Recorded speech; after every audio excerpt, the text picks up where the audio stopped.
Let's do this thing. Building for 3 to 4 years, there you go. All right, so today's video, we're going to be breaking down exactly what you need to know in order to build your own PC. There are a lot of scary things that can come to you if you're a first-time builder. And what I want to do is not give you an exact guide on how to build your own PC, but step-by-step understanding what PC components you can pair together and what's going to give you the performance, the budget, all of the things that you're looking for to build and stay in alignment with what you want. So if you don't know who I am, I have a YouTube channel that you've obviously stumbled upon here, where I do wacky pairings of old CPUs and modern graphics cards, and I try out new technology, and I've basically been doing this for about a year, so I'm not the most seasoned person, but I'm also not a complete beginner. And in my time, I've probably built, rebuilt, modified PCs in some way, somewhere in the 70 to 80s number.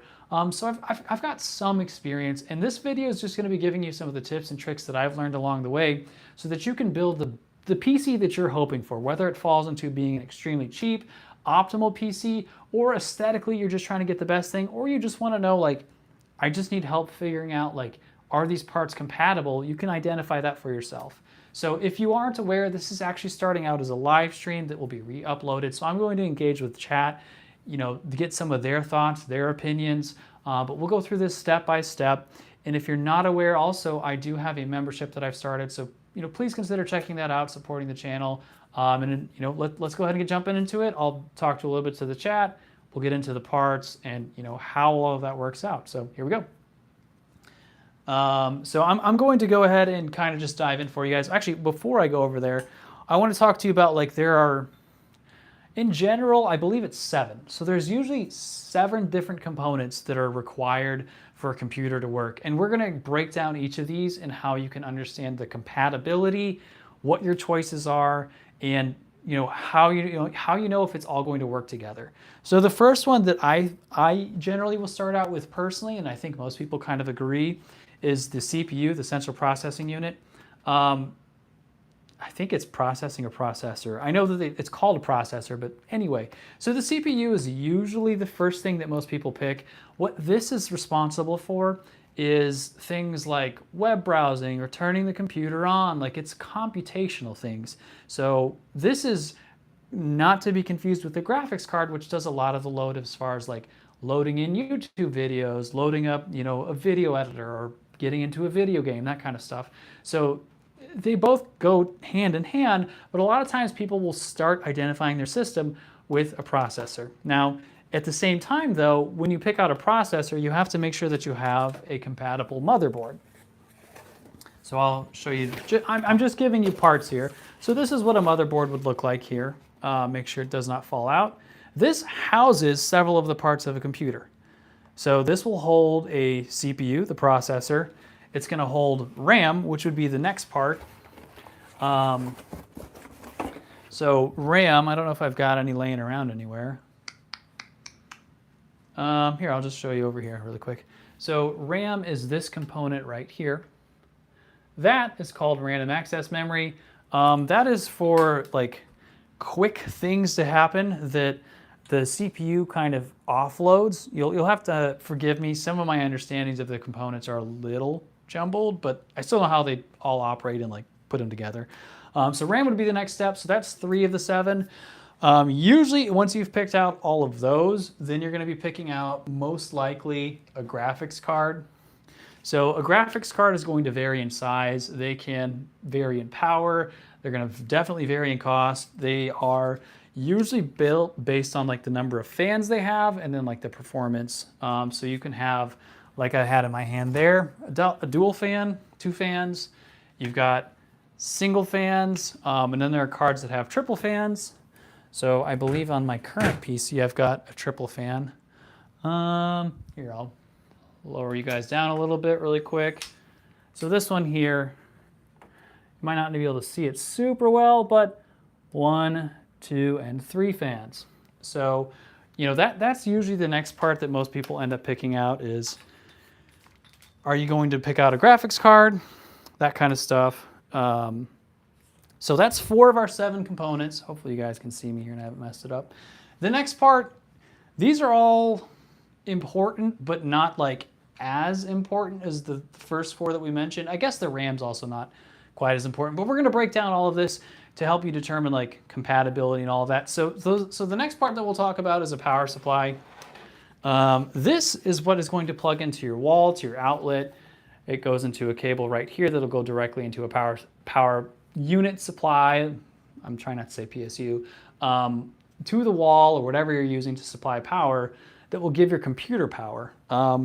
It's going to come with cables that plug directly into the motherboard, and that's how you power the CPU. That's how you power the motherboard. It's going to be how you power the graphics card, all that kind of stuff. That is important, and that is less of a concern than some of these other parts. So that's 5 of 7. 6 of 7 is your cooling method. So, you know, with there being a lot of options these days, there are something called an AIO, which is an all-in-one cooler. It's going to come with this type of cooler right here that goes directly onto your CPU. And then it has a fan attached to it as well. So these both work in tandem to cool off your CPU and then take that heat, dissipate it out through the fans. That's why it's called an all-in-one. There are other things such as air coolers. So I'll show you an air cooler. I've got one over here on my current PC. This just goes directly onto the processor. So that's what's behind this giant block right here. And all it does is pull heat off of it and use these fans to take the hot air off. So that's 6 of 7. And the final one that this one probably stumps people a lot, and it did for me a long time, and I've had to like be more careful about it. It's not as important as far as like performance or how your computer is going to operate, but it is important because it does make a difference in like quality of life for your PC, if it's actually going to be even buildable. But the case. So when we talk about a case, and we're going to dive into this further, it's really important to understand like the size of the case, the size of your motherboard, the size of your graphics card, because you could be really excited to get all your parts in.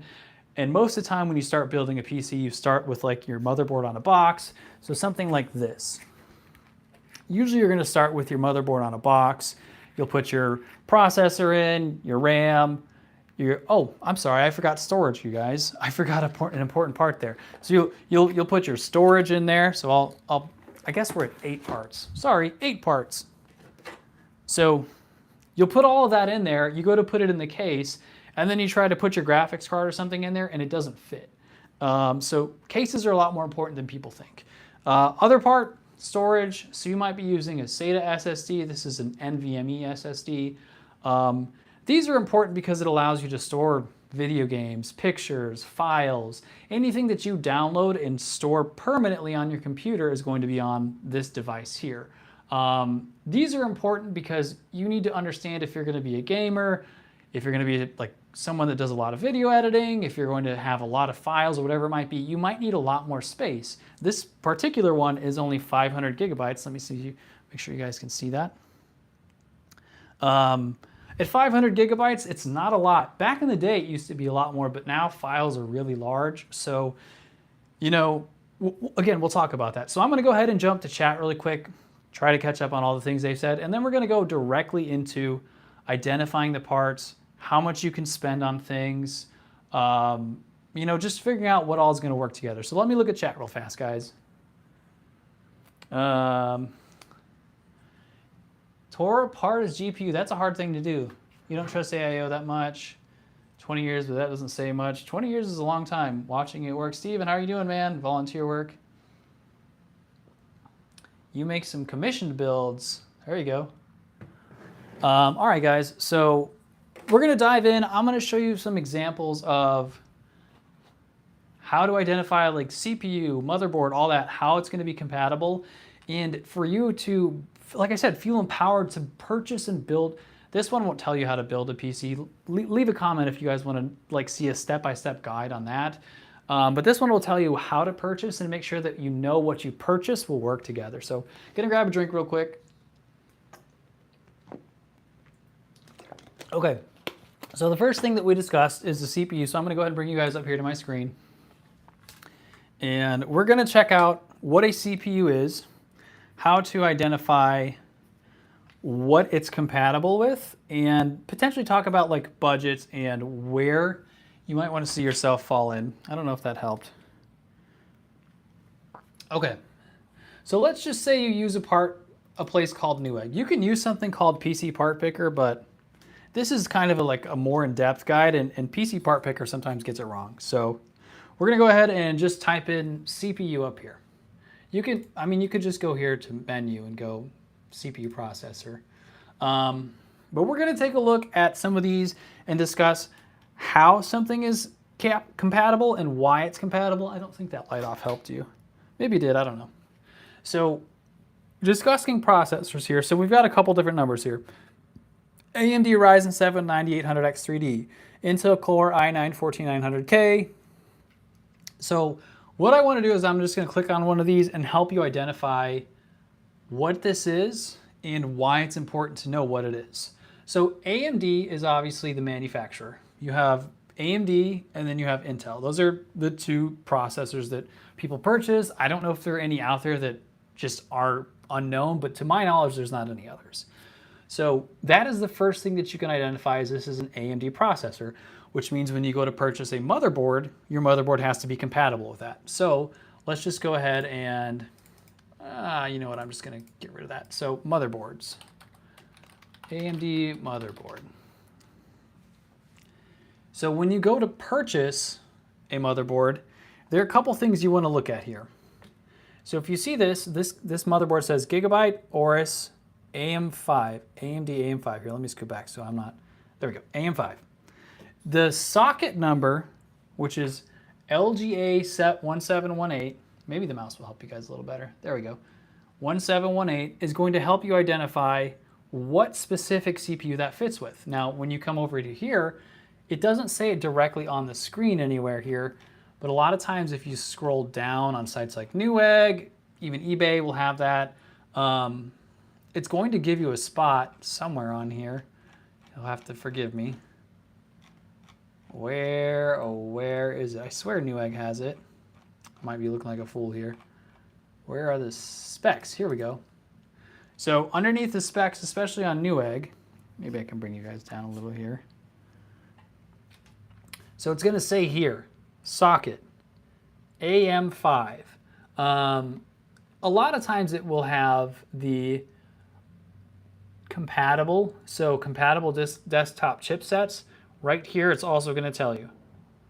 So that's another part where, like, you can see, like, I guess the LGA is not quite as important for AM5. I've seen a lot more use on Intel personally. So yeah, so this is an AM5 motherboard. So you can see here, very clearly says AM5. This chip, this 9800X3D, very specifically says on it that it is where did it go here? CPU socket type, AM5. And then you go down here and it says which motherboards are compatible with it. An X870E, X870, B8450, B850, and you can also use the previous generation for the Ryzen 7000 series, which was the B650E, X670E, that kind of stuff. So when you're looking at that, you can identify any kind of processor compatibility just looking at those. Brian, what's going on, man? I'm doing well. How are you? So let's go back here and take a look at this specific one here. So this is the Intel i7 14700K. Have I built anything yet? No, I haven't built anything. Today we're just talking about how to pair parts together, all that kind of stuff. So this is an i7 14700K. So there are, I'll break this down for you really quickly too. That way you guys can understand parts compatibility and strength. Previously Intel had identified the strength of a processor based off of whether it was an i3, i5, i7, or i9. i3 is the lowest, slowest, and then obviously i9 is the fastest. There are strengths and advantages and disadvantages to all of them. i3 is going to be the cheapest. i9 is going to be the most expensive, but it'll give you the most performance. So that's kind of like a breakdown for you, and something that you may not understand or may not know, but is very misunderstood at times is like an i9 from the 13th generation is probably going to, so that's the other thing. When it says like 14700K, that means it's from the 14th generation that Intel put out. If it's so for example, I have a 4790K. People call it a 4790K. That's actually the 4th generation of Intel. So that's a 10 generation difference. Now, what a lot of people don't understand is like if you're purchasing an i10, like there's an i10 400F or something like that. I don't know the 10th gen very well. That is going to be, I think, an i5 if I'm not mistaken. That's an i5. But if you go and compare that to an 11th gen, usually you think that the newer gen is faster, but that's not always the case. So if you were to take a 12th gen or 13th gen i9 and compare that to a 14th gen i3, those previous generations are probably still going to be faster. Same thing with AMD. So AMD uses the measurements of 5,000. Well, it's tricky. So for AM4, it was 5,500, 5,600, 5,800, 5,900. In sequential order, those made a difference on the speed of it. If you go to AM5, it's going to be 7,000. There's an 8,000 in there, or 9,000. It's very confusing. We're going to get at all of this anyway. So going back to this 14700K, this is an Intel i7, which again is near the top end. So if you're looking at an i7 14700K, we want to type in Intel motherboards. Intel motherboards, if I could type here. So we're going to take a look at Intel motherboards here, and we're going to be able to identify if, in fact, oh, I can zoom in for you guys? Oh, I didn't know that. There we go. So we're going to try to determine if, in fact, these type of motherboards are compatible. So this is an Intel motherboard. This is an Asus. Oh, that's so nice. I didn't know I could do that on live streams. Okay, there we are. Cool. All right. So this is a B760M. So what you have to do in order to determine if this is a compatible build or not, you need to once again go down on this screen here. Oh, I'm stuck on the chat somehow. Okay, there we go. Turn that off. Uh-oh. There we go. So I'm going to go ahead and go down really quickly. We're going to go back to the specs, and this is going to tell us. So this is an i7 14th gen. I'll zoom you guys in a little bit there. So this is an i7 14th gen. Whoops. Bring it down. Over. There we go. i7 14th gen. And Intel is better than, in my experience, than AMD, because it actually tells you the socket type and socket number here. So this says LGA 1700, CPU socket type, right there. Oh, here, hold on. CPU socket type. So if you were to go identify with this motherboard, does this fit? Most of the time in the name of the motherboard itself, it's actually going to tell you on Intel exactly which socket it is. So this is an Intel B760 LGA 1700. By identifying those numbers, LGA 1700, LGA 1700, you can understand that those two are compatible. The CPU is going to pair with this motherboard, but there's some more information on here that's really important to understand, because this is where you can get in trouble if you start buying things too quickly. This is a B760, all these fancy other things on here, micro ATX. So I'm going to come back to me here for a second and give you guys some information. When you purchase a motherboard, there's a few different versions of a motherboard that exist. There's a full-size ATX is what it's just called. Some might say full-size ATX. There's a micro, and then there's a mini. Full size is generally going to be the same size as the previous motherboard I showed you. This right here, this is a full-size motherboard. Now, a micro, I think this is a micro. I don't think this might be a mini. I think this is a micro. Hold on. I believe this is a micro. I haven't looked it up before, but a micro is much smaller. So you can see here, the size of this motherboard is significantly smaller than the previous one. And if you were to go look inside the case that I'm using now, so the bottom down there is the motherboard, and it goes all the way to the top, and it goes out over there. So that's a full-size ATX. That's a full-size motherboard.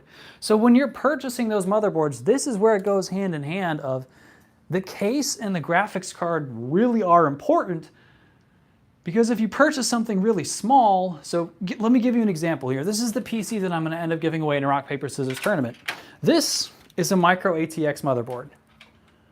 You guys should be able to see that there on the stream. Look at how small it is inside the case. Me personally, I don't care about that. But some people do. They want the motherboard to drop all the way down here. Aesthetically, it can be more pleasing, and it can potentially come out to here as well. So like, some of those things do matter, and you know, if you have a small case and you take a large ATX motherboard, it's not going to work.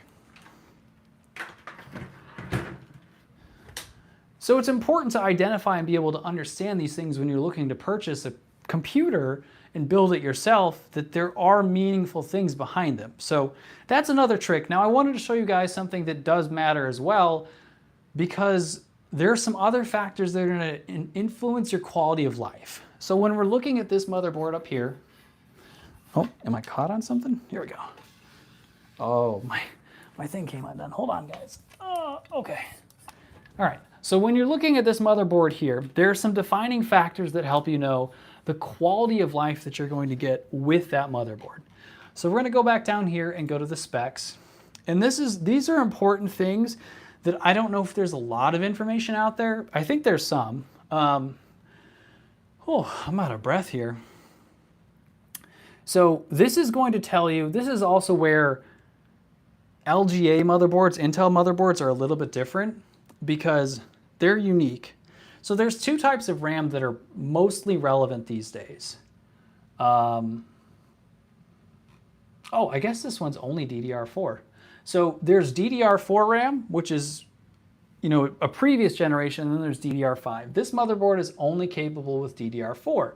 So on this i7 motherboard, you can only use the older RAM. If you were to purchase RAM that's DDR5, it's not going to operate with it. So that's really important to know, because I believe Intel 14th Gen is compatible with DDR5 and DDR4. But this motherboard is not compatible with DDR5. Now the other part that's really important to know is this part down here does not get researched or cared about often enough to understand like what they mean. So when you're building a PC, these connectors and you know, things here absolutely matter for a quality of life depending on your budget and how much money you want to spend, because they make a big difference.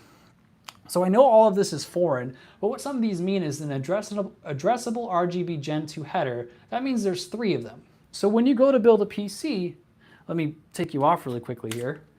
When you go to build a PC, you see all these lights that are coming in, and it's all fancy and stuff like that. That has to hook into something called an ARGB header. If you don't have a header, which some cheaper motherboards don't, you can't have those lights.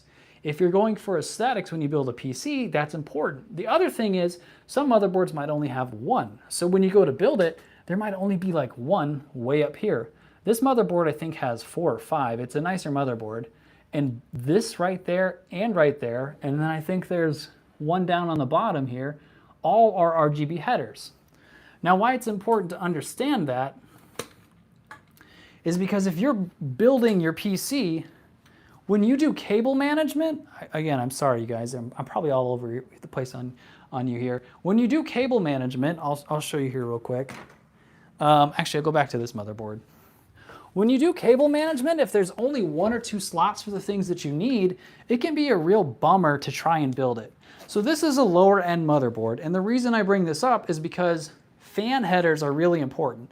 So when you have a working fan, I think you guys should be able to see that behind me. Yes. So when you have a working fan on the PC, so I have some here, I've got one in the back, I've got some on the top, those have to be plugged into the motherboard or something called a controller in the back. Usually, people that are first time building aren't going to use a controller, so you're probably going into the motherboard. A motherboard like this only has one location where you can plug in the fans.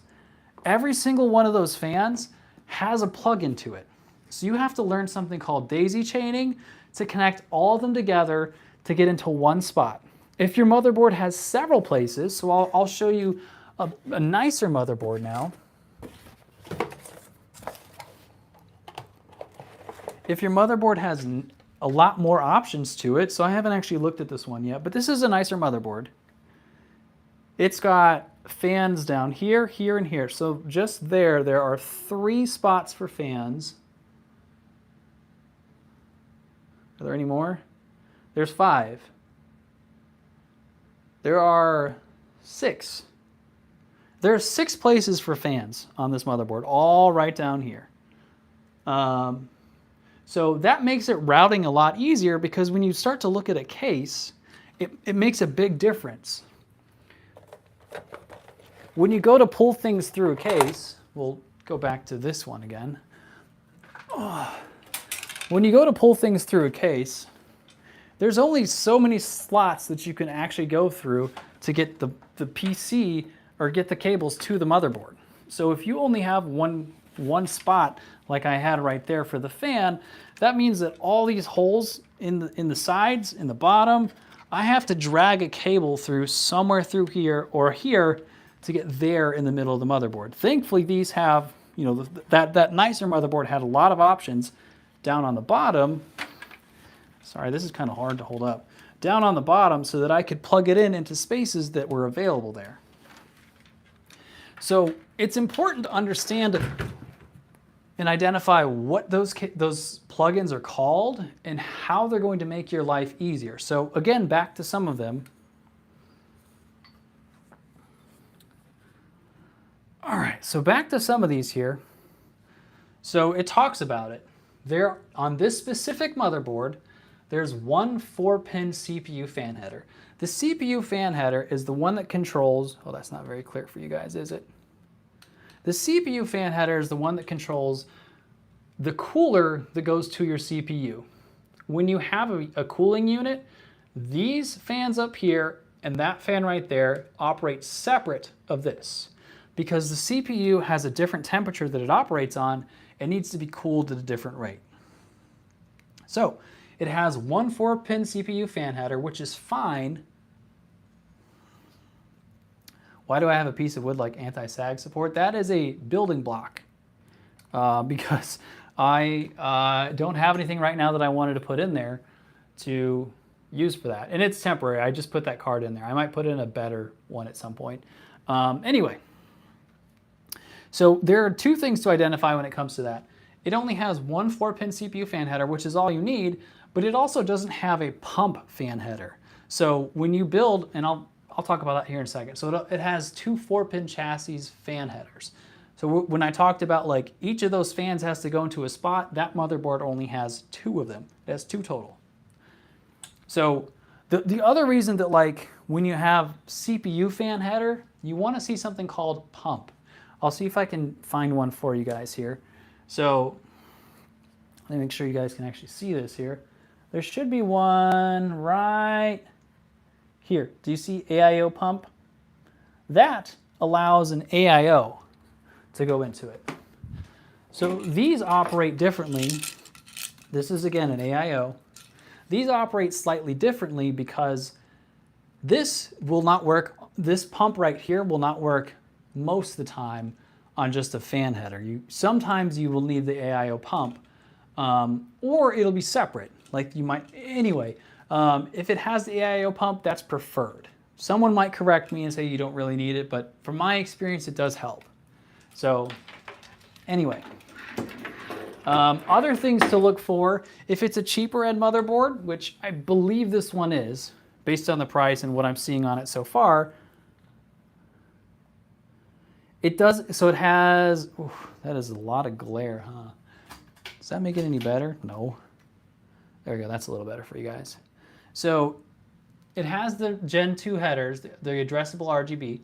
That is nice because cheap ones don't have it. The motherboard that I showed you guys previously, this one right here, this motherboard, does not have any. So if you want to put color on your PC at all, a motherboard like this doesn't have it at all. So it is nice that it has that, but some things that it's not including that I'm seeing here. So what's standard on most motherboards is the front panel audio header. Usually you'll have a speaker header. The system header, this is what plugs into your case. I actually don't know what the TPM header is. I think that someone will correct me on that one. And then what I'm not seeing on here is I don't see a USB. I don't see a USB-C. There are a lot of things in there that, like, as you build more computers, you'll understand that, like, this is a pretty basic motherboard. So it is important to understand that. So hopefully that will kind of help identify.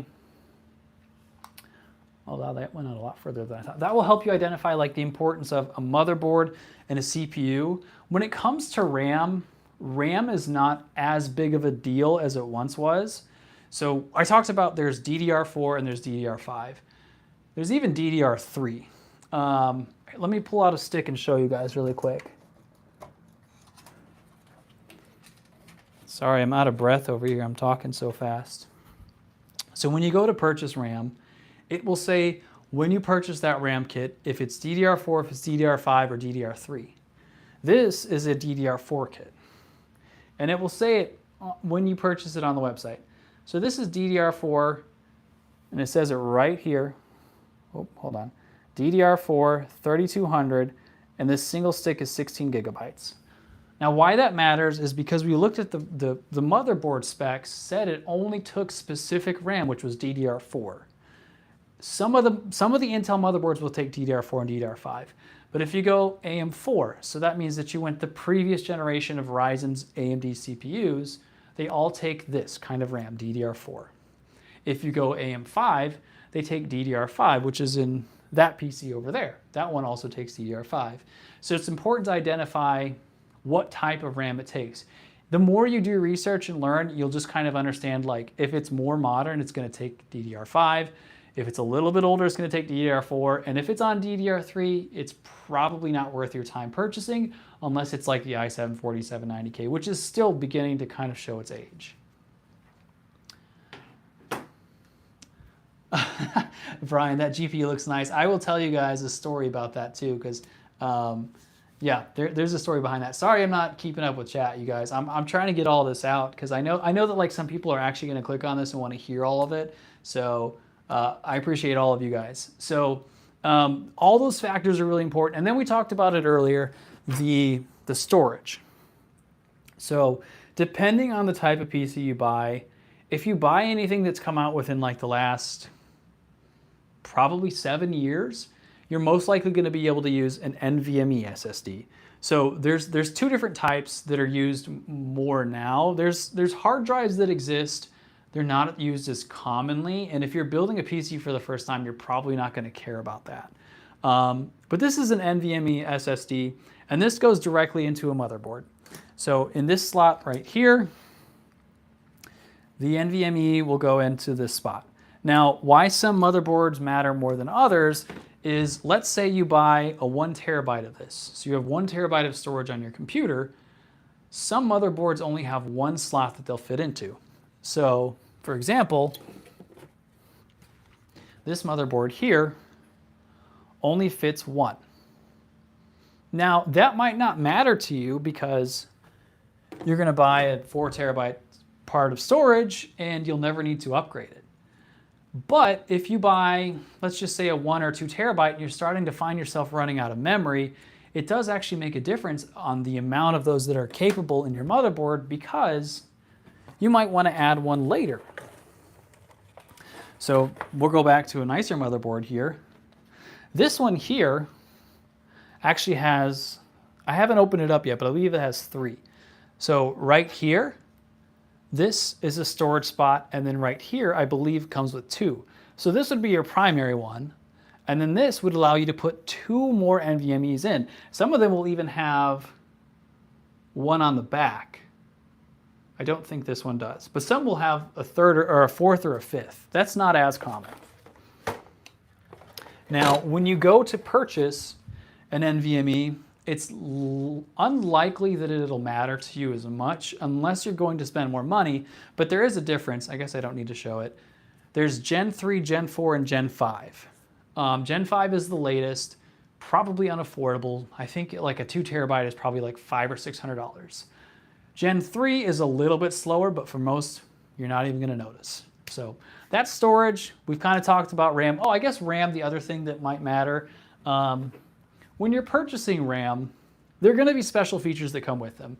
And depending on how much you wanna spend, there can be a difference. So I'm gonna show you guys something that's gonna be wild here. This stick right here, I'd have to look it up online. This is one 16 gigabyte stick. I'm guessing that this is probably going for $60 or $70 right now. It's DDR4, 3200 megahertz speed, which is pretty fast for DDR4. That's kind of like the standard. This stick right here is 8 gigabytes, it's DDR4, it's very ugly. It doesn't have any lights. This has RGB on it. This does not. This is only 8 gigabytes, but it's 3200 megahertz. It's also DDR4, and this single stick is about $15. So it's about $55 difference probably, and it is 8 gigs less. So if you were to get double this, you'd probably pay 30. So probably about half or less than the cost of what this stick was if this was 16 gigs. They both do the same thing, exactly the same thing. So when it comes to RAM, that's another thing that if you really wanted to save some money, you can go with an uglier version and it will still get the job done, and it still benchmarks and does everything the same thing. So that is something about RAM to keep in mind. Okay, so we've done all those things. Next, let's talk about the GPU. So we're gonna look at graphics cards really quickly, and I guess we don't really need to pull it up there as much. When you're purchasing a graphics card, there are several different kinds of options that you can look at. So I mentioned the number of fans because that is gonna take an impact on the cooling of the card, but what you really wanna know, pretty much all graphics cards are gonna be compatible with all computers, with all motherboards, all processors, all of that. Where this can be a struggle though is understanding if there's a massive bottleneck. That's a completely different video. You can look that up on your own. But the odds are if you're buying a very, very cheap processor, very, very cheap motherboard, you probably shouldn't go out and spend $1,500 on a graphics card. Probably not. Maybe you'll do that, and if you do that, fine. But that's kind of one of the big things. The other major thing, and this is like preference, figure out whatever speed's gonna work for you. Maybe at some point I'll do a graphics card guide of like speeds and all that. There's plenty on the internet that you can look up, but the other major thing is gonna be size. So size does make an absolute matter because the case and the GPU are important to understand the size of before you purchase it. So this particular graphics card that I have in my current case is massive. This is a very, very, very large GPU. It almost doesn't fit in here. It's a funny story. I'll tell you guys how I ended up with this, but it's huge. Now, in comparison, I'm gonna go ahead and put another graphics card over there so that you can see a difference. Now, this is just gonna be mostly for irony, but take a look at this one. This is a single fan. Do you see how much shorter that is? That's small. Now I'll show you a slightly bigger card. This is still probably small in comparison to most cards. Here's another card. Still pretty small. It takes up, it doesn't even get to all the way to the blocks that I've got there. Now I'll show you an even bigger card, which I think is about the size of a lot of cards these days. Okay, so here we have one more card. And look where it's still not even close to the same size.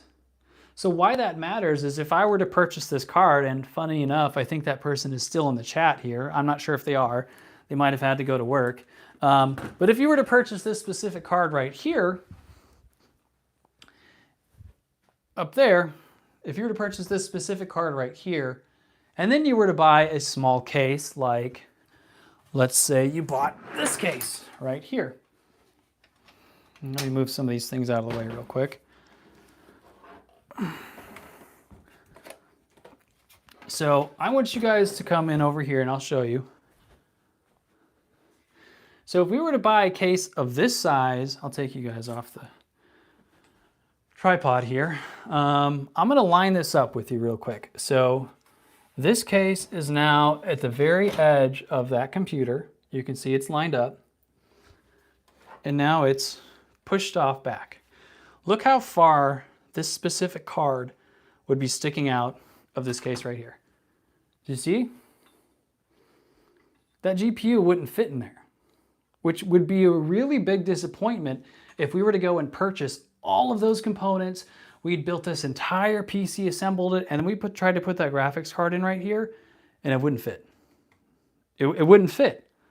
So the reason that I said before graphics cards are actually a lot more important than people understand, they are a big part of the aesthetics. And if that's if that's a factor for you, great. If it's not, also great. But if you're going to get a graphics card that's a large size, as you can see in this case, you're going to end up wasting your money or have to get a refund or something of that nature, and you're going to run into a problem like that. So if you're going to go out and purchase a case and you're going to purchase a card that's probably larger, you need to check those dimensions. So I guess we actually should show you guys here, you know, size difference when it comes to graphics cards, because you could tell when you go to purchase it, it gives you the dimensions on it. So I'm going to go ahead and look up like a massive card. So let's go ahead and look up like a giant RTX 5090, which is the most powerful consumer card that you can purchase. So we'll just look at this. This is a gigabyte, you know, whatever it is. In general, you're going to have to go down to the specs again, but this is something that you'll learn. If you go to the specs, on here somewhere, I'll find it for you real quick. On here somewhere, it should say dimensions. Here we go. Right, where is it for you guys? Where am I at here? Okay, excuse me, max GPU length. So it also tells you on some of these websites, so this is Newegg, form factor. ATX, do not use a micro or a mini case for this. And the cases will usually say that as well. But this will tell you it is 342 millimeters. So that is from, you know, from here to here, whatever that might be, that's the size of the case, or that's the size of the card. So when you go to purchase a case, you can also take those measurements to know if it's going to fit in there. So I need a second to drink some water, look at chat really quick, and also think of other things that maybe I've missed at this point. But I'm gonna read some chat real quick. I hope you guys are enjoying this video so far. You know, like I said, this is a live stream initially, but I'm also recording it as just like a long guide for people to help you identify and empower you so that you don't go out there and spend money or make those mistakes, because I've already done it a lot of times. I've done it so many times. So like this is just hopefully a way that you can be prepared and feel confident when you go to purchase. And you'll probably still make a mistake or two, but let me tell you, that's just natural. It's okay. So I'm gonna get some water really quick and then, you know, read the chat. Oh man, I am out of breath, you guys. Paul, how are you? What is the purpose to have multiple VRM and power stages on motherboards? The bigger the VRM, it's supposed to, so this is not my area of expertise, but the bigger the VRM, the more power it can deliver, like wattage. And the bigger the VRM as well, like the more safe it's supposed to be to protect it. Like when you have little VRMs and you put a 900 watt power hungry CPU and graphics card, like let's just say you put a 5090 on there, and I think they draw like 450 or 500 watts, and you have like a 9800 X3D, which draws like 250 watts or whatever it is, like, and you put a 650 watt power supply with it all, at that point, those VRMs might cause a short in the motherboard because it's drawing more power than it should. To my knowledge, I think it's just a protection from short circuiting. I could be wrong though. The high-end RAM comes with the best chips. Yeah, if that's your goal. You'll divide high power amongst them, the more you have, less hot they get. Yes. Yep. JFAT, that's the answer. You have two 990 Pros in RAID. More VRMs give cleaner flow and better, more precise control by dividing the power. Yes. If you're not going to tinker with the RAM, it's not worth the price difference. It's not. Yo, Mano, how are you doing? All right, I'm drinking some water real quick.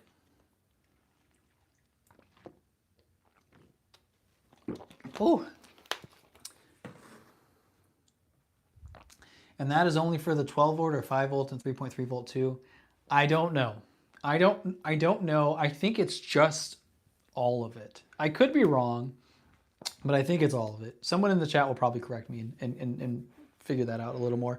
So we've talked about everything so far except for one thing. So we touched on the CPU, the motherboard, the RAM, the storage, the graphics card, and the case. Have we touched on everything? Oh, and the cooler, So we talked about the cooler. The last thing that is important, but not as important as people make it out to be, and I'm probably gonna get some hate in the chat, I'm gonna hit some hate in the comments for this, is the power supply. So or maybe we did talk about this, but I don't think we talked about it. Did we talk about the power supply? We didn't talk about like the wattage difference and things of that nature. So I think we briefly discussed it. So a power supply, as I mentioned before, provides power from a wall, from any kind of outlet to the computer. So, you know, some of the things that the chat was just asking about, VRMs and things like that, those protect against surges where you might be getting more than your power supply is actually rated to handle. So same thing if you were to plug in like a hairdryer to a wall and it uses more power, like the wall gives it more power than it should handle, you could potentially get electrocuted. Same thing. If this can't handle as much wattage as it comes through it, you could potentially cause an electrocution, short circuit in your motherboard, your PC. But these all come with pretty standard cables, and there's a couple different ways of purchasing these. There's something called modular, non-modular, and semi-modular. The reason those matter is we'll talk about wattage here in a second, but the reason those matter is when you go to build a computer, let me use this one again. Your power supply is oftentimes going to go down into a basement. That basement is down here in this space right here. So what happens is that power supply goes in here and then the cables, sorry, this is kind of heavy and awkward to hold. The cables, oh geez, here, I'm going to hold it like this. So then the cables, I'll just bring this down a little bit. So the cables are going to go from the power supply up through here in one of these holes, whatever kind of case you have, and then they're going to go to this side and plug in the motherboard.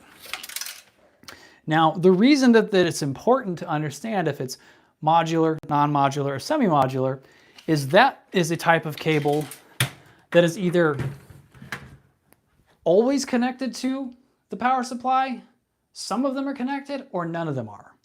So modular means that you can unplug these cables from the power supply. Now, the reason that's important, oh geez. Now the reason that's important is if you go to plug in your power supply into that basement, and you look to route it through the computer, you can actually start by plugging in this end to the motherboard and then go through the case. Sometimes it's a little more difficult to go from the power supply to the motherboard because you might have to find a different route to go. So it's a really nice option. So modular means that every cable can be plugged in, unplugged, and moved. Non-modular means none of the cables will come out. So whatever you have is how you have it. Some people hate it because it's a lot harder to work with. Some people don't mind it because they're a lot cheaper. Semi-modular means that there's generally specific cables. I think it's usually a grouping of like 3 or 4 that come able to be unplugged, and then the rest are stuck. You can't take them in or out. That's kind of preference, and it depends on like your skills and the ability to build a computer, but you know, those are some of the options. The other option is the wattage that comes on your power supply. So when you look at a power supply here, it's going to come with an assigned number, and then it's also going to come with a rating. So I can't remember if this one has a rating on it. Yes. So this one has 750 watts. Let me get you into a good spot here. 750 watt gold switching power supply. Some people are going to hate that this is a switching power supply. There's also some of those other fancy things after it, like continuous switching. I'm not an expert on that. I can kind of vaguely describe it, but I wouldn't be the person to look into that. You would find better options elsewhere. But the reason those numbers are important is because all of the components on your computer draw a specific amount of power, or they can draw up to a specific amount of power. So for example, when we go to purchase something, and I'm going to show you guys this really quick, let's go ahead and go back to the first Intel Core i7-14700K that we looked at. So 14th gen, it gave us all that information. Oh, let me bring you guys down here a little bit. I'm going to show you something that you'll want to understand, and this isn't always a concrete number, but it's an idea.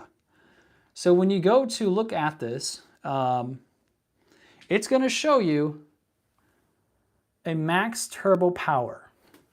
So this CPU, an i7-14700K, is capable of drawing 253 watts. That means that that CPU is going to draw that 750 watt power supply that we just saw. It's capable of drawing 1/3. Is that a third? Yeah, a third of that. Let's just take a look here at this 5090. So we're on the 5090 again. So I'll show you here, 5090. Let's see how much that draws, which is an extreme case because not a lot of people are going to buy a 5090. Here we go. 430 watts. And a lot of times it will have like a recommended how much power supply you should buy with it, which is really helpful. But 430 watts. So everything on a PC draws power. So just those two components, if you were to pair those, which you could do a 14700K and a 5090. It might get a little bottlenecked, but if you were to do just those two components, that's 700 watts by itself. On a GPU like I just showed you here, oh, stay up there. On this GPU like I just showed you here, this is 750 watts. It's usually recommended that you have at least 100, 200, 300 watts above all of your components, like recommended or where it normally sits, to utilize or to pick out a power supply. So on just those two components, if we're drawing 700 watts, now you still have all the other components that you're using, and you have to figure out how much those are going to use as well. And anytime you buy something, it will tell you, it'll give you an idea. So the reason that's important is because if you go over it, and this is where I talked about like you can pull too much from the wall, the power supply may not be rated for that, and you can cause it to have an electrical shortage going into your motherboard. So you could ruin your entire computer off that. So this is where it gets kind of dicey, because some people say like, you need a minimum of 850 for this kind of setup, or 650 will get you by. Like a lot of times they'll do one of two things. Very rarely will it be perfect. They'll either overbuy a power supply and get like something 850 or 1000 or 1200 watts, or they'll go underneath and they'll get like 500. Most PCs are probably okay anywhere between 650 and 850. Most. My guess. This is just an uneducated guy on the internet. But I'm guessing that most are fine between 650 and 850. I'm running out of breath here, guys. So it's important like that you pick out the correct power supply, but you want to know how much wattage most of them are going to be used. And if you don't know, like just type online or look up on YouTube like, hey, I really like this 4070 Super that I found. I think it's at a good price. You know, it's a used card, so you can't go on like Newegg or something and figure that out. So just go online and type it up and try and get the best information that you can. And you find out, oh, it's going to use 250 watts. Cool. We'll take your CPU and then take whatever else you might be concerned about. Some people can give you like rough numbers for like the motherboard, the RAM, you know, the NVMe, all of that other stuff. They just like encompass it and say it'll use like this, because most of it I think it is like pretty standard. And then you add on, you know, whatever the number is, 100, 200, 250, and you should be okay. So for example, I've got, what am I using in this computer? This is a 750 watt power supply unit. Now, I don't know if Brian is still in here, but I recently traded my 9070 XT for a 7900 XTX, which is, I did very, very little testing on this thing, but this thing is a power hungry beast. I think I put it on Black Myth Wukong and I did cinematic and it was drawing like 400 watts, which could be too much. I might have to upgrade my power supply and I didn't know that. So these are all things that like are important and matter when it comes to what kind of PC you want to build. Now, that kind of really helps you determine, and hopefully it has helped you determine what components go together. But if you're talking about like other factors, you can look into whether you want like budget, aesthetic, performance, and how to know where to pick it out from. So usually if you're going budget, you're probably going to be going through avenues like Facebook Marketplace. You might be going through eBay. You might be going through Jawa. You might be word of mouth. You might know someone that sells stuff and you might purchase something from them. If you're going like a little bit nicer, you're looking for newer, you're probably purchasing through Amazon. They have a lot of good deals a lot of times. You might be going through Newegg. You're almost never, and I could be wrong about this, but I think if you're a PC builder, the odds of you going through Best Buy are probably non-existent. You will probably go through Amazon, Newegg, maybe Walmart.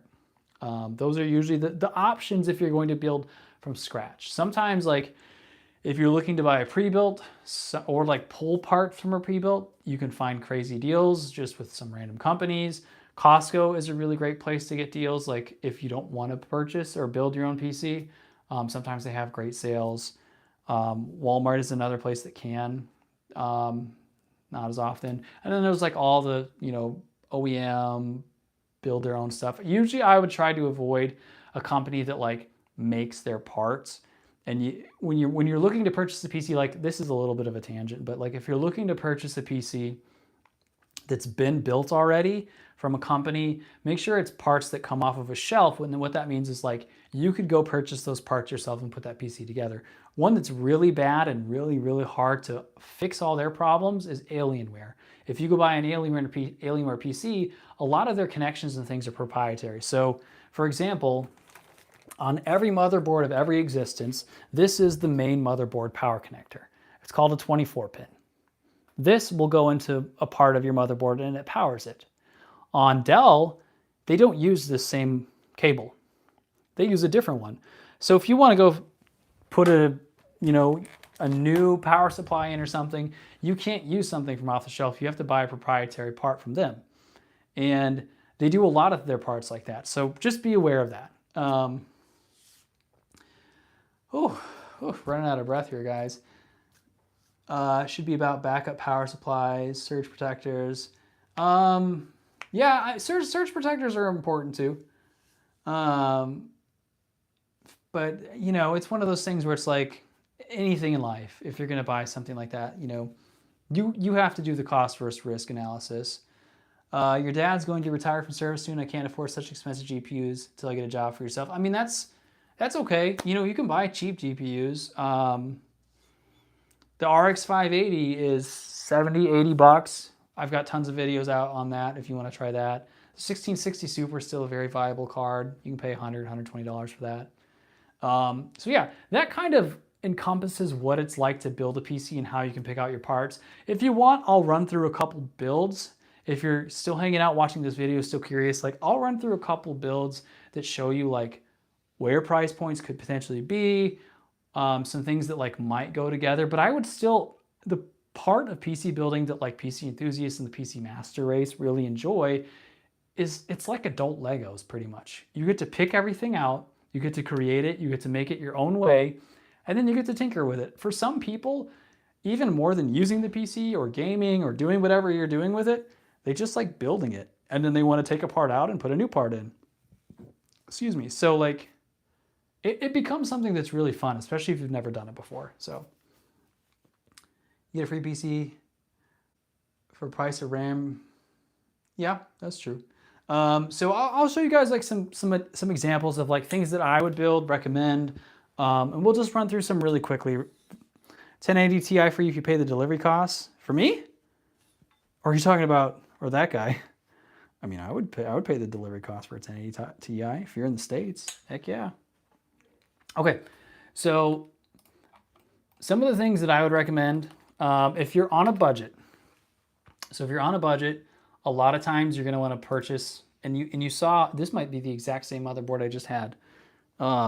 This is called a B450. This is a motherboard that fits AM4, which is Ryzen CPUs. These tend to be the cheapest. They have a lot of mileage because, and I guess let me pull you guys back here really quickly. So when you're purchasing a motherboard, something else that people consider is you can upgrade your CPU using the same motherboard most of the time. And people look at that, and some people care about it and some don't, but like if you go to purchase a motherboard and it's purchased with a CPU that's just okay, you don't have the money for what you want at that time, which usually CPUs aren't as important of an upgrade. But you purchase that CPU and you want something higher end later, AM4 is probably one of the best where you can continue to purchase CPUs of a higher quality and continue to use that same motherboard. So when you're purchasing something budget, that's why everyone really likes the AM4 platform. So I'll go back to this. This is a B450 motherboard.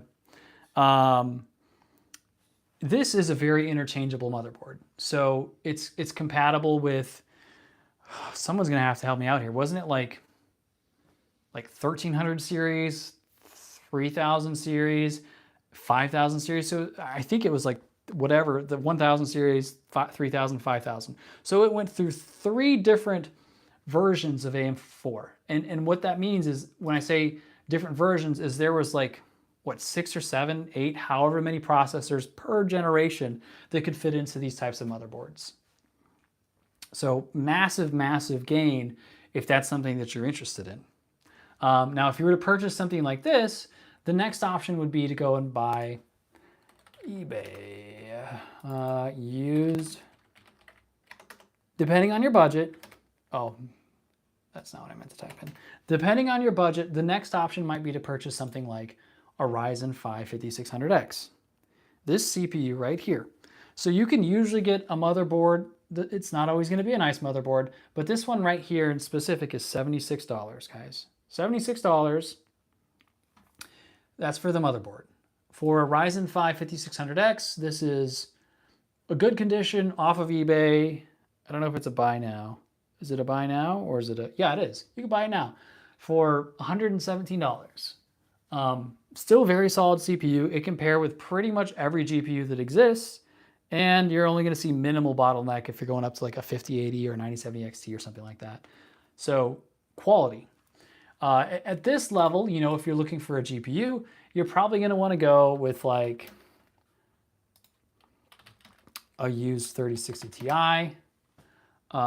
That's another option that you can purchase, and you can find something like that on eBay, Marketplace, like Facebook Marketplace. If you're in the United States, it's going to give you better rates.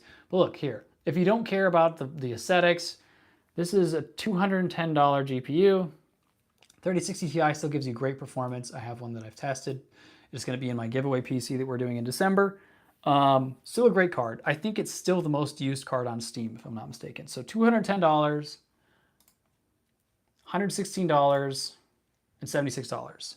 So what is that? That's $290, $400 for those 3. Then you have to get, you know, the rest of the components. But this is a pretty solid PC. Now this is also where, like, if you have the time, if you have the patience, you can get so much cheaper. These are just like, I looked, this is the first thing that came up. Like, you can get a lot cheaper going through like Facebook Marketplace, sitting around waiting for deals. Sometimes Newegg will have crazy things. Like last year I bought a Ryzen 5 5500 and a B550. It was either B550 or B450 motherboard for $106. Both of those things together were $106. And I think at the time, I think it was a crazy deal. I might have gotten a free 16 gigs of RAM. I can't remember. So like, that's usually the pairing that I tell people to go for, like on the budget end, is a B450, Ryzen 5 5500, 5600X to go up a little bit higher. And you can still find a lot of good deals for that. So, sorry everyone, I'm huffing and puffing out here. If you're going to go for a more premium build, so I have been recently less biased towards or for AMD because I'm now personally using Intel. Here's the other thing, like when you go to purchase these things, I would recommend researching like the faults, the strengths, but also ignore some of those things. So like before I built a PC, I built one like 10 years ago, but before I had actually gotten into this channel I bought a pre-built and I didn't know a whole lot. So I actually ended up buying a pre-built computer from MSI with a Ryzen 7 8700F, which is an AM5 CPU, but it's probably one of the most hated CPUs of all of the CPUs in the AM5 DDR5 generation. And for some reasons, justly so. But at the same time, like as someone that didn't know a whole lot, didn't understand it, like even now going against the 9600X or some of these other things, like it still holds its own. It's just some products get a lot of hate and you kind of have to overlook that. Like the 9070 XT got a lot of hate when it first came out, and now it's the golden card from everybody. And I said that like 8 months ago that it was going to be that it was an amazing card. People were overlooking. I said the same thing about a 5070. So like, do your research, but also be aware that like people say things because there may not be like as much marketability for them. They may not get money because companies aren't going to sponsor them or send them like that product, or like the PC enthusiast master race is just really like over the top sometimes about what qualifies as good or what's useful. So like what it comes down to is what you want to spend and what you can do. So like if you have a $3,000 budget, don't get a Ryzen 7 8700F. But if you found a pre-built computer for $1,400 with a Ryzen 7 8700F and like a 5070 or 5060 Ti or 9060 XT, that's a good deal. So yeah, chat's going crazy over here. I don't know what they're saying. Been on PC for years, finally building your first, going Ryzen 5 9600X, 5060 Ti 8 GB, 32 gigs. Hey, so, okay, I was gonna say, maybe the 32 gigs isn't necessary, but if you're doing live streaming, absolutely. Just built your first PC last year for gaming, general computing. Bought a mix of new and used parts, mostly for new eBay Newegg, Ryzen 7 2700X, and a Titan XP. Hey, dude, that's a good PC. 2700X and a Titan XP is still strong. I won't hope for it, but they have to do something to compete with AMD's longevity soon. Bill Collector, what's up? You have an Acer laptop with an RTX 5050, 75 watt TDP graphics power, and 135 watt power brick. Yeah, when you use laptops, they don't use a lot of power. That's supposed to be like one of those things that they considered an advantage for, even though they get way too hot. So I feel like I've kind of covered most of it. I guess we could go like if you're looking for like expensive aesthetic, but at that point, like if you're going expensive as an aesthetic, you just have to research what the build is. I mean, again, I'm probably more partial to Intel at this point. I would probably go an Intel build over a Ryzen build, just personally because I use my PC for a lot of work. Before I started streaming, a lot of it was video editing, but even now, like the work I do is very demanding on the CPU. So a lot of it just comes down to opinion and what you would be happier with. But the reality is like, if you're just building a PC for the first time, that's why this video is titled like New Beginners. But if you're just building one for the first time, like you're probably going to be happy with whatever you build. I'm just going to be honest with you. Now, if you're a seasoned builder, like you don't need this video. You don't need me. You can go out there and pick out the parts. Like you probably would be disappointed if I told you to build with a Ryzen 5 5500 and you've been rocking a 5800X 3D this whole time. Like you might care about that. So just depends on what kind of games you play. Most modern games suck anyway. Yeah. GPU laptops confuse you. Yeah, they're really odd. They're really strangely labeled and they have very weird ability things. Yeah, I don't know, guys. That was kind of like the whole thing of this video. So I don't know that I have like anything else really relevant. I feel like I gave all of my knowledge out in an hour and 10 minutes. But I'm going to hang around with you guys, I guess, and just do some chatting. I made this video specifically. I guess I will take a moment to plug some things in. So I made this video specifically because I try to be for the community. I actually had someone request this type of video saying, hey, I'm going to be building a PC. Can you help me understand like the parts and things like that? And instead of just recommending a build, I wanted to give this knowledge out because I think that like there probably is information out there, but it doesn't flood my feed. I'm not researching it or looking for it. But like I wish that whenever I was looking to build a PC, the compatibility would have been something that people explained to me, not like the step-by-step, here's how you build a Ryzen 5 5500 and a 5060 Ti or whatever, but like here's the concept behind building a computer. When you put these parts together, they will work. When you put those parts together, they're not going to work. And helping me like learn how I can research and further that knowledge. So I wanted to create this video just so other people could see that. And if you have, like if you're watching this and you're not on the live stream and you have a specific request, like you guys can always leave requests. And if I have the capability to make a video around it, I'll do that. A lot of times I don't have the parts or I don't have the games that you guys request, but if I have the ability to make it for you, I will. So yeah. Oh, geez. Older hardware. You just upgraded the, you actually got the Ryzen 7 5800X 3D. I guess if you're rocking a 2700X, if you were rocking a 2700X, that makes sense. But I personally would not go to the 5800X 3D, but the 2700X to a 5800X 3D is a big jump, so that makes sense.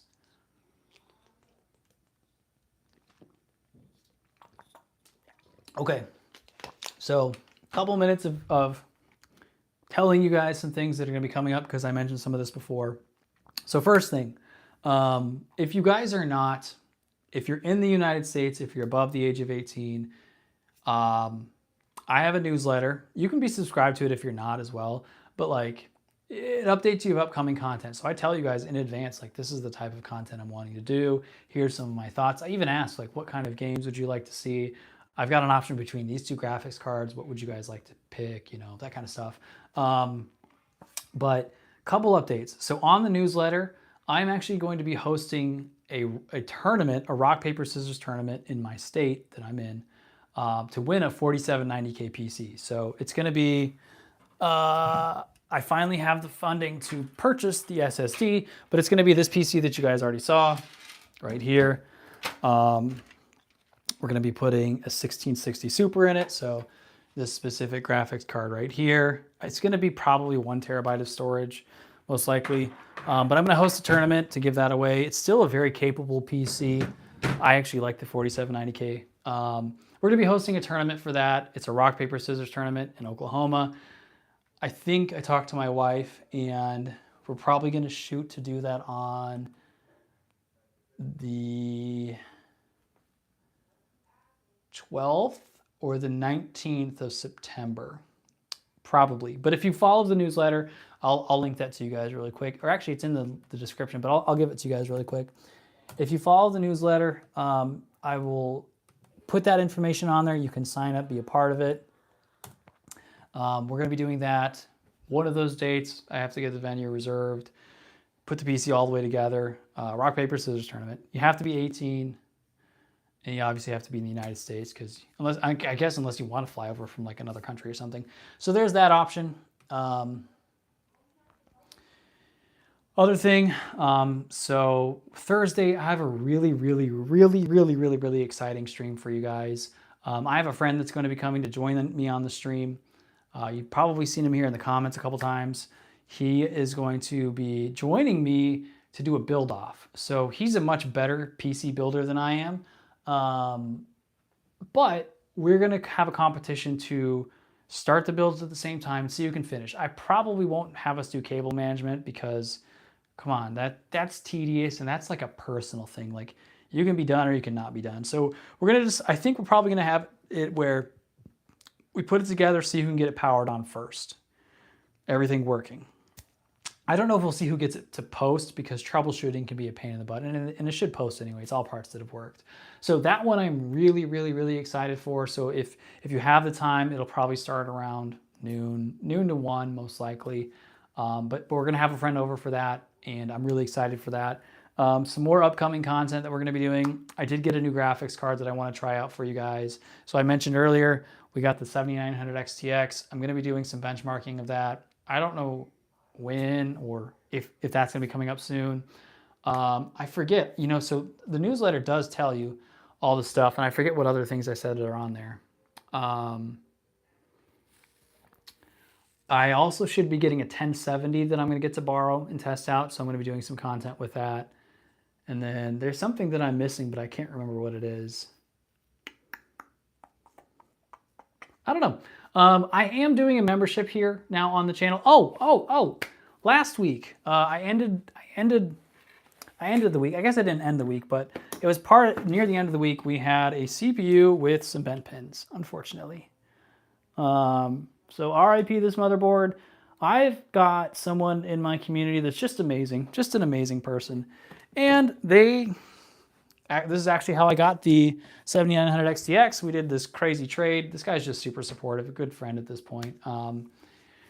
We ended up trading, so I've got a 7900 XTX, and now I have a new motherboard for the 9600X, which as well, if you're not aware of, on my newsletter, I actually give PCs away biannually. So like January, it's June or whatever, and then in December. In December, we're giving away a 9600X and a 3060 Ti, so we will probably be doing a build stream where we build that PC, drop the 3060 Ti in there. I still have to get some storage for it and RAM, but we'll just put it together for now and make it run. Memberships, yes. So I have started a membership here on YouTube. I know the newsletter is kind of confusing. It's an external site and all that. But if you guys do want to support, it gets really expensive to buy all this stuff and try and keep up. And I am not profiting on any of this yet. I have not made a profit on YouTube. I've probably invested like $1,100, $1,200 into everything I've done on YouTube between flipping it and selling it. And I think I've made maybe $450 between YouTube and the newsletter and all that. So if you guys do want to financially support, at some point I would like to be surviving off of this instead of like the work that I do. So it'd be greatly appreciated. I do have a membership. You get access to emojis and badges. I'm working on all that right now, but it's $4.99 a month, so something to consider. But I'm gonna go back to chat now, hear you guys out. You guys are just community